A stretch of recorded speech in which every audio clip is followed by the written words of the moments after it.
ਜਿਵੇਂ ਤੁਹਾਨੂੰ ਪਤਾ ਕਿ ਅਸੀਂ ਰੋਜ਼ ਨਵੇਂ ਟੌਪਿਕ ਤੁਹਾਡੀ 2020 ਨੈਸ਼ਨਲ ਐਜੂਕੇਸ਼ਨ ਪਾਲਿਸੀ 2020 ਰੀਸੈਂਟਲੀ ਜਿਹੜੀ ਸਰਕਾਰ ਨੇ ਕੁਝ ਮਹੀਨੇ ਪਹਿਲਾਂ ਨਵੀਂ ਸਿੱਖਿਆ ਨੀਤੀ ਲਾਗੂ ਕੀਤੀ ਹੈ, ਜੋ ਕਿ ਨਰਸਰੀ ਪ੍ਰੀ ਨਰਸਰੀ ਤੋਂ ਲੈ ਕੇ ਕਾਲਜ ਸਟੱਡੀ PhD ਤੱਕ ਜੋ ਇਹ ਲਾਗੂ ਹੁੰਦੀ ਹੈ। ਸੋ ਇਸ ਬਾਰੇ ਜਾਣਨਾ ਸਾਨੂੰ ਸਭ ਨੂੰ ਬਹੁਤ ਜ਼ਰੂਰੀ ਹੈ, ਚਾਹੇ ਅਸੀਂ ਪੜ੍ਹ ਰਹੇ ਹਾਂ, ਚਾਹੇ ਸਾਡੇ ਬੱਚੇ ਪੜ੍ਹ ਰਹੇ ਆ, ਜਾਂ ਅੱਗੇ ਸਾਡੇ ਕੋਈ ਵੀ ਛੋਟੇ ਤੁਹਾਡੇ ਪੜ੍ਹ ਰਹੇ ਆ, ਤਾਂ ਤੁਹਾਨੂੰ ਇਹ ਜਾਣਨਾ ਬਹੁਤ ਜ਼ਰੂਰੀ ਹੈ ਇਸ ਪਾਲਿਸੀ ਬਾਰੇ। ਸੋ ਵੀਡੀਓ ਨੂੰ ਸਟਾਰਟਿੰਗ ਤੋਂ ਲੈ ਕੇ ਐਂਡ ਤੱਕ ਜ਼ਰੂਰ ਦੇਖਿਓ, ਕਿਉਂਕਿ ਜਿਵੇਂ ਜਿਵੇਂ ਵੀਡੀਓ ਵਧੂਗੀ ਤੁਹਾਨੂੰ ਉਵੇਂ ਉਵੇਂ ਨੌਲੇਜ ਦਿੰਦਾ ਸਹੀ ਅਸੀਂ ਪੈਟਰਨ ਸਮਝਾਵਾਂਗੇ ਅੱਗੇ ਜਾ ਕੇ ਵੀਡੀਓ 'ਚ ਕਿ ਕਿਹੜੀ ਕਲਾਸ 'ਚ ਕਿੰਨੇ ਸਾਲ ਲੱਗਣੇ ਆ। ਸੋ ਸ਼ੁਰੂ ਕਰਦੇ ਹਾਂ ਜੀ ਟੌਪਿਕ ਨਵੀਂ ਰਾਸ਼ਟਰੀ ਸਿੱਖਿਆ ਨੀਤੀ 2020। ਨੈਸ਼ਨਲ ਐਜੂਕੇਸ਼ਨ ਪਾਲਿਸੀ ਜਿਹਨੂੰ NEPV ਵੀ ਕਿਹਾ ਜਾਂਦਾ 2020। What is the new education policy 2020 what is new education policy 2020। ਨਵੀਂ ਸਿੱਖਿਆ ਨੀਤੀ ਕੀ ਹੈ, ਇਸ ਦੀ ਜ਼ਰੂਰਤ ਕਿਉਂ ਪਈ, ਆਓ ਜਾਣੀਏ। ਨਵੀਂ ਸਿੱਖਿਆ ਨੀਤੀ ਦੇਖੋ, ਜਿਵੇਂ ਜਿਵੇਂ ਸਮਾਂ ਲੰਘਦਾ ਹੈ ਸਮੇਂ ਦੇ ਹਿਸਾਬ ਨਾਲ ਹਰ ਚੀਜ਼ ਬਦਲ ਗਈ। ਅਸੀਂ 5-10 ਸਾਲ ਪਿੱਛੇ ਦੀ ਨਿਗਾਹ ਮਾਰੀਏ ਤਾਂ ਹਰ ਚੀਜ਼ ਬਦਲ ਚੁੱਕੀ ਹੈ। ਉਸੇ ਤਰ੍ਹਾਂ ਜਿਹੜੀ ਸਿੱਖਿਆ ਨੀਤੀ ਨੂੰ ਬਦਲਣਾ ਬਹੁਤ ਜ਼ਰੂਰੀ ਹੋ ਚੁੱਕਿਆ ਸੀ, ਸਟੱਡੀ ਦੇ ਪੈਟਰਨ ਨੂੰ ਬਦਲਣਾ ਬਹੁਤ ਜ਼ਰੂਰੀ ਹੋ ਚੁੱਕਿਆ ਸੀ। ਸੋ ਇਸੇ ਲਈ ਨਵੀਂ ਸਿੱਖਿਆ ਨੀਤੀ ਜਿਹੜੀ ਬਣਾਈ ਗਈ, ਜੋ ਕਿ ਇਹ ਮੰਨਿਆ ਜਾਂਦਾ ਕਿ ਇਹਨੂੰ ਬਣਾਉਣ ਵਿੱਚ ਕਾਫੀ ਜ਼ਿਆਦਾ ਸਮਾਂ ਗੈਪ ਪੈ ਚੁੱਕਿਆ। ਨਵੀਂ ਸਿੱਖਿਆ ਨੀਤੀ 36 ਸਾਲਾਂ ਬਾਅਦ ਬਣੀ ਹੈ। ਅੱਜ ਤੋਂ 36 ਸਾਲ ਪਹਿਲਾਂ ਜਿਹੜੀ ਸਿੱਖਿਆ ਨੀਤੀ ਸਭ ਤੋਂ ਪਹਿਲੀ ਸੀ ਜਿਹੜੀ ਆਜ਼ਾਦੀ ਤੋਂ ਬਾਅਦ 1968 'ਚ ਪ੍ਰਧਾਨ ਮੰਤਰੀ ਇੰਦਰਾ ਗਾਂਧੀ ਵੇਲੇ ਬਣੀ ਸੀ। ਦੂਜੀ ਸਿੱਖਿਆ ਨੀਤੀ ਜਿਹੜੀ ਕਿ ਹੁਣ ਸਾਡੇ 'ਤੇ ਲਾਗੂ ਸੀ, ਜੋ ਹੁਣ ਤੱਕ ਅਸੀਂ ਜਿਹਦੇ ਵਿੱਚ ਸਾਡੀ ਜਨਰੇਸ਼ਨ ਲਗਭਗ ਸਾਰੀ ਪੜ੍ਹੀ ਹੈ, ਉਹ ਸੀਗੀ 1986। ਉਸ ਤੋਂ ਬਾਅਦ ਨਵੀਂ ਸਿੱਖਿਆ ਨੀਤੀ ਹੈ ਜਿਹੜੀ ਪ੍ਰਧਾਨ ਮੰਤਰੀ ਨਰਿੰਦਰ ਮੋਦੀ ਦੀ ਸਰਕਾਰ 'ਚ 2020 'ਚ ਬਣ ਚੁੱਕੀ ਹੈ। ਨਵੀਂ ਸਿੱਖਿਆ ਨੀਤੀ 2017 'ਚ ਬਣਾਉਣ ਲਈ ਡਾਕਟਰ ਕੇ ਕਸਤੂਰੀ ਰੰਗਨ ਦੀ ਚੇਅਰਮੈਨਸ਼ਿਪ 'ਚ ਕਮੇਟੀ ਬਣੀ, ਜਿਸ ਨੇ 2019 'ਚ ਰਿਪੋਰਟ ਦਿੱਤੀ। ਕੇ ਕਸਤੂਰੀ ਰੰਗਨ ਜੋ ਕਿ ISRO ਦੇ ਵੀ ਚੇਅਰਮੈਨ ਰਹਿ ਚੁੱਕੇ ਆ ਪਹਿਲਾਂ। ਸੋ ਯੂਨੀਅਨ ਕੈਬਨਿਟ ਵੱਲੋਂ ਇਹਨੂੰ 29 ਜੁਲਾਈ 2020 ਨੂੰ ਮਨਜ਼ੂਰੀ ਦੇ ਦਿੱਤੀ ਗਈ ਸੀ। ਇਹ MHRD the ministry of human resource development, ਜਿਸ ਦਾ ਨਵਾਂ ਨਾਮ ਮਿਨਿਸਟਰੀ ਆਫ ਐਜੂਕੇਸ਼ਨ ਹੋ ਚੁੱਕਿਆ, ਜੋ ਕਿ ਸੈਂਟਰ ਗਵਰਨਮੈਂਟ ਦੇ ਅੰਦਰ ਹੁੰਦੀ ਹੈ। ਸੋ ਆਓ ਸਭ ਤੋਂ ਇੰਪੋਰਟੈਂਟ ਚੀਜ਼ ਹੁਣ ਅਸੀਂ ਜਾਣਾਂਗੇ, ਜੋ ਕਿ ਇੱਕ ਬਹੁਤ ਆਮ ਭਾਸ਼ਾ 'ਚ ਮੈਂ ਸਮਝਾਊਂਗਾ ਤੁਹਾਨੂੰ ਇਹਦੇ ਪੈਟਰਨ ਬਾਰੇ। ਨਵਾਂ ਪੈਟਰਨ ਕੀ ਹੈ? ਐਂਟਰੀ ਉਮਰ 13 ਸਾਲ ਹੈ। ਨਵੀਂ ਸਿੱਖਿਆ ਨੀਤੀ ਦੇ ਵਿੱਚ 3 ਸਾਲ ਹੈ। ਨਵੀਂ ਸਿੱਖਿਆ ਨੀਤੀ 'ਚ 3 ਸਾਲ ਦੇ ਬੱਚੇ ਦੀ ਐਂਟਰੀ ਹੋਏਗੀ। ਉਸ ਤੋਂ ਬਾਅਦ ਇਹਦੇ ਵਿੱਚ 5-3-3-4 ਇਹ ਪੈਟਰਨ ਅਪਲਾਈ ਹੁੰਦਾ ਹੈ। ਇਹ ਕੀ ਹੈ? 12 ਸਾਲ ਦੀ ਸਕੂਲਿੰਗ ਹੋਵੇਗੀ, ਕੁੱਲ ਮਿਲਾ ਕੇ 15 ਸਾਲ ਦੀ ਪੜ੍ਹਾਈ 12ਵੀਂ ਤੱਕ ਹੋਵੇਗੀ। 5-3-8-3-11 ਅਤੇ 4 15 ਸਾਲ ਦੀ ਜਿਹੜੀ +2 ਤੱਕ ਦੀ ਪੜ੍ਹਾਈ ਕੰਪਲੀਟ ਹੋਊਗੀ। ਸੋ ਜਿਹੜੇ 5-3-3-4 ਦਾ ਫਾਰਮੂਲਾ, ਜਿਹੜਾ 5 ਸਾਲ ਤੱਕ ਦਾ ਫਾਊਂਡੇਸ਼ਨ ਸਟੇਜ ਮੰਨੀ ਜਾਊਗੀ। ਉਸ ਤੋਂ ਅਗਲੇ 3 ਸਾਲ ਹੈ ਜਿਹੜੀ ਪ੍ਰੈਪਰੇਟਰੀ ਸਟੇਜ ਮੰਨੀ ਜਾਊਗੀ। ਉਸ ਤੋਂ ਅੱਗੇ ਮਿਡਲ ਸਟੇਜ ਮੰਨੀ ਜਾਊ 3 ਸਾਲ ਦੀ ਇਹ ਵੀ। ਫਿਰ ਸੈਕੰਡਰੀ ਸਟੇਜ 4 ਸਾਲ ਦੀ। ਉਸ ਤੋਂ ਬਾਅਦ ਸੈਕੰਡਰੀ ਸਟੇਜ ਤੋਂ ਬਾਅਦ ਹੈ ਜਿਹੜਾ ਕਾਲਜ ਸਟਾਰਟ ਹੋ ਜਾਊਗਾ। ਸੋ ਇਹ ਜਿਹੜੀ ਬੜੀ ਇੰਪੋਰਟੈਂਟ ਚੀਜ਼ ਹੈਗੀ ਹੈ ਸਮਝਣ ਵਾਲੀ, ਇਹ ਵਾਲੇ ਜਿਹੜੇ ਪੁਆਇੰਟ ਆ ਕੀ ਹੈ 5-3-3-4 ਦਾ ਪੈਟਰਨ। ਨਵਾਂ ਪੈਟਰਨ ਸਮਝੋ। ਐਂਟਰੀ ਉਮਰ 3 ਸਾਲ, ਇੱਕ ਬੱਚਾ 3 ਸਾਲ ਦਾ ਹੈ, ਉਹ ਫਾਊਂਡੇਸ਼ਨ ਸਟੇਜ ਦੇ ਵਿੱਚ ਆਏਗਾ। ਸਭ ਤੋਂ ਪਹਿਲਾਂ ਤਾਂ ਫਾਊਂਡੇਸ਼ਨ ਸਟੇਜ 3 ਸਾਲ ਦੀ ਪ੍ਰੀ ਪ੍ਰਾਇਮਰੀ ਹੋਵੇਗੀ। 3 ਸਾਲ ਤੱਕ ਉਹ ਪ੍ਰੀ ਪ੍ਰਾਇਮਰੀ ਪੜ੍ਹੂਗਾ। ਪਹਿਲੇ 3 ਸਾਲ ਕੇਵਲ ਖੇਡਾਂ ਹੋਣਗੀਆਂ, ਨੋ ਬੈਗ, ਕੋਈ ਇਹਦੇ 'ਚ ਬੈਗ ਨਹੀਂ ਹੋਊਗਾ, ਕੋਈ ਹੋਮਵਰਕ ਨਹੀਂ ਹੋਊਗਾ, ਅਤੇ ਕੋਈ ਇਹਦੇ 'ਚ ਪੜ੍ਹਾਈ ਦਾ ਜ਼ਿਆਦਾ ਉਹਦੇ 'ਚ ਮਾਰਕਿੰਗ ਜਾਂ ਅਸੈਸਮੈਂਟ ਨਹੀਂ ਹੋਊਗੀ। ਇਹਦੇ 'ਚ ਕੇਵਲ ਖੇਡਾਂ ਹੋਣਗੀਆਂ। ਅਗਲੇ 2 ਸਾਲ ਫਸਟ ਅਤੇ ਸੈਕਿੰਡ ਕਲਾਸ ਜਿਹੜੀ ਉਹ ਪੜ੍ਹੂਗਾ। ਟੋਟਲ ਇਸ ਸਟੇਜ 'ਤੇ 5 ਸਾਲ ਲੱਗਣਗੇ।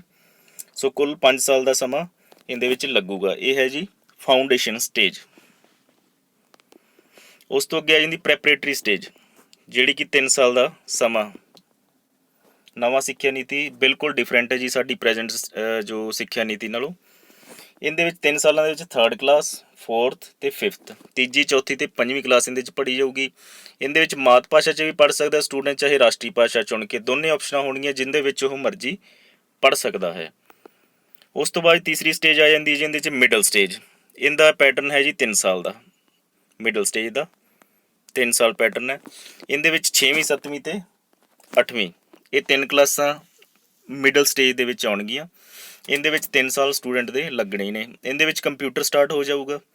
ਵੋਕੇਸ਼ਨਲ ਐਜੂਕੇਸ਼ਨ, ਕਿੱਤੇ ਨਾਲ ਸੰਬੰਧਿਤ ਸਿੱਖਿਆ ਜਿਹੜੀ ਉਹ ਇਸ ਸਟੇਜ ਦੇ ਵਿੱਚ ਆ ਕੇ ਸਟਾਰਟ ਹੋ ਸਕਦੀ। ਪਹਿਲਾਂ 5 ਸਾਲ ਦਾ, ਫਿਰ 3 ਸਾਲ ਦਾ। ਉਸ ਤੋਂ ਬਾਅਦ ਜਦੋਂ 6ਵੀਂ ਕਲਾਸ 'ਚ ਬੱਚਾ ਹੋ ਜਾਊਗਾ ਤਾਂ 6ਵੀਂ ਕਲਾਸ ਦੇ ਵਿੱਚ ਉਹਨੂੰ ਕੰਪਿਊਟਰ, ਵੋਕੇਸ਼ਨਲ ਐਜੂਕੇਸ਼ਨ ਦੇ ਨਾਲ ਨਾਲ ਮੈਥ, ਸਾਇੰਸ ਅਤੇ ਸਮਾਜਿਕ ਸਿੱਖਿਆ ਸ਼ੁਰੂ ਹੋ ਜਾਊਗੀ। ਸੋ ਇਹ ਜਿਹੜਾ ਬੜਾ ਇੰਪੋਰਟੈਂਟ ਮਿਡਲ ਸਟੇਜ ਵਾਲਾ ਪੈਟਰਨ ਸਮਝਣਾ ਬਹੁਤ ਜ਼ਰੂਰੀ ਹੈ। ਉਸ ਤੋਂ ਬਾਅਦ ਆ ਜੀ ਸੈਕੰਡਰੀ ਸਟੇਜ। ਸੈਕੰਡਰੀ ਸਟੇਜ ਦੇ ਵਿੱਚ ਕੀ ਕੀ ਚੇਂਜ ਹੁੰਦਾ ਹੈ, ਦੇਖੋ ਇਹ ਹੈਗੀ ਹੈ 4 ਸਾਲ ਦੀ। 9ਵੀਂ, 10ਵੀਂ, 11ਵੀਂ ਅਤੇ 12ਵੀਂ ਕਲਾਸ, ਇਹਨੂੰ ਸੈਕੰਡਰੀ ਸਟੇਜ ਕਿਹਾ ਜਾਊਗਾ। ਸੋ ਨਵੀਂ ਸਿੱਖਿਆ ਨੀਤੀ ਦੇ ਵਿੱਚ 4 ਸਟੇਜਾਂ ਜਿਹੜੀਆਂ ਬਣਾ ਦਿੱਤੀਆਂ ਗਈਆਂ।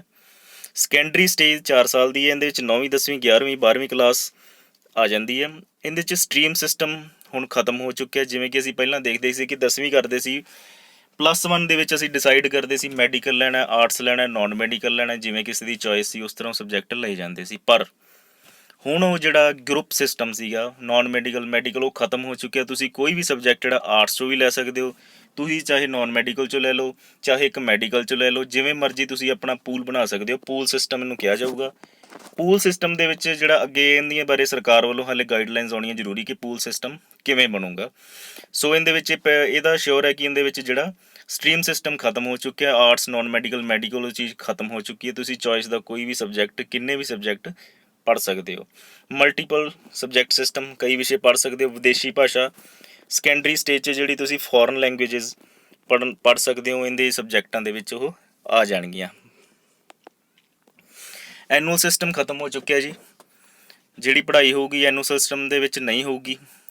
ਉਹ ਇੱਕ ਕੀ ਨਾਮ ਲੈਂਦੇ, ਸਮੈਸਟਰ ਸਿਸਟਮ। ਸਮੈਸਟਰ ਸਿਸਟਮ 'ਚ ਜਿਹੜੀ ਪੜ੍ਹਾਈ ਹੋਊਗੀ, ਜਿਹਦੇ ਵਿੱਚ ਤੁਹਾਨੂੰ ਪਤਾ ਹੀ ਹੈ ਸਭ ਨੂੰ ਕਿ ਹਰ 6 ਮਹੀਨੇ ਬਾਅਦ ਪੇਪਰ ਹੋਣਗੇ ਬੱਚਿਆਂ ਦੇ।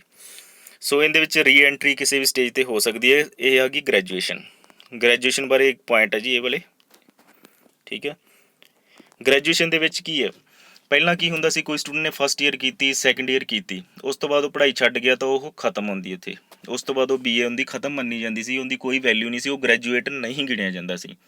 ਪਰ ਨਵੀਂ ਐਜੂਕੇਸ਼ਨ ਪੋਲਿਸੀ ਦੇ ਵਿੱਚ ਇਹਦੇ ਵਿੱਚ ਬੜਾ ਵਧੀਆ ਇਹਨਾਂ ਨੇ ਸੁਧਾਰ ਕੀਤਾ ਹੈ। ਇਹਦੇ ਵਿੱਚ ਇਹ ਹੈ ਕਿ BA ਫਸਟ ਈਅਰ ਦਾ ਜੇ ਤੁਸੀਂ ਕਰਕੇ ਪੜ੍ਹਾਈ ਛੱਡ ਦਿੰਦੇ ਹੋ ਤਾਂ ਤੁਹਾਨੂੰ 1 ਸਾਲ ਦਾ ਸਰਟੀਫਿਕੇਟ ਮੰਨਿਆ ਜਾਏਗਾ, ਜੋ ਕਿ ਇੱਕ ਵੈਲਿਡ ਐਜੂਕੇਸ਼ਨ ਮੰਨੀ ਜਾਊਗੀ। ਉਸ ਤੋਂ ਬਾਅਦ ਸੈਕਿੰਡ ਈਅਰ ਜੇ ਤੁਸੀਂ ਕਰਕੇ ਛੱਡ ਦਿੰਦੇ ਹੋ, ਫਸਟ ਈਅਰ, ਸੈਕਿੰਡ ਈਅਰ ਤਾਂ ਡਿਪਲੋਮਾ ਮੰਨਿਆ ਜਾਊਗਾ। ਥਰਡ ਈਅਰ ਕਰਦੇ ਹੋ ਤਾਂ ਤੁਹਾਨੂੰ BA ਦੀ ਡਿਗਰੀ ਮਿਲੂਗੀ। ਜੇ ਤੁਸੀਂ 4 ਸਾਲ ਪੂਰੇ ਕਰਦੇ ਹੋ, ਗ੍ਰੈਜੂਏਸ਼ਨ ਹੈ ਜਿਹੜੀ ਉਹ ਪਹਿਲਾਂ 3 ਸਾਲ ਦੀ ਸੀ, ਹੁਣ ਜਿਹੜੀ ਗ੍ਰੈਜੂਏਸ਼ਨ ਵੈਲਿਡ ਹੈ ਜੀ ਉਹ 4 ਸਾਲ ਦੀ ਹੋ ਜਾਵੇਗੀ ਇਹਦੇ 'ਚ। ਸੋ ਇਹਦੇ ਵਿੱਚ ਗ੍ਰੈਜੂਏਸ਼ਨ ਰਿਸਰਚ ਸਰਟੀਫਿਕੇਟ ਤੁਹਾਨੂੰ ਮਿਲ ਜਾਏਗਾ ਜੇ ਤੁਸੀਂ 4 ਸਾਲ ਦੀ ਪੜ੍ਹਾਈ ਪੂਰੀ ਕਰਦੇ ਹੋ। ਪਰ ਕਿਸੇ ਵੀ ਸਟੇਜ 'ਤੇ ਤੁਸੀਂ ਪੜ੍ਹਾਈ ਛੱਡ ਸਕਦੇ ਹੋ, ਕਿਸੇ ਵੀ ਸਟੇਜ 'ਤੇ ਤੁਸੀਂ ਉਹ ਰੀ ਐਂਟਰੀ ਲੈ ਸਕਦੇ ਹੋ ਦੁਬਾਰਾ।